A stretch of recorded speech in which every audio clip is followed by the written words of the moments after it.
हे पहा, मी शेतकरी आणि या काळ्या आई जी काही मला उत्पन्न देते ना, त्या उत्पन्नावर मी भरपूर समाधानी असतो.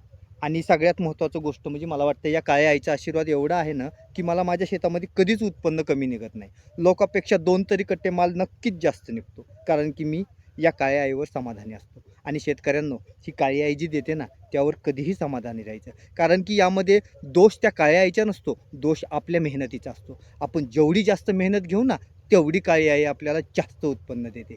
आणि एक गोष्ट लक्षात घ्या, सगळ्यात महत्त्वाचं, या जीवनामध्ये जगत असताना महत्त्वाची गरज म्हणजे काय, तर आपल्याला गोरगरिबाचे आशीर्वाद भेटले पाहिजेत, या काळ्या आईचे आशीर्वाद भेटले पाहिजेत आणि सगळ्यात महत्त्वाची गोष्ट म्हणजे आई-वडिलांचे आशीर्वाद आपल्या पाठीशी असायला पाहिजेत.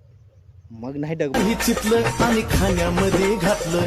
कुणी बी असो किती बी तोडीचा कुणी बी असो किती बी तोडीचा, अहो ज्याच्या डोक्यावर हात येडीचा, उद्धार करती येडू त्याच्या 7 पिढीचा.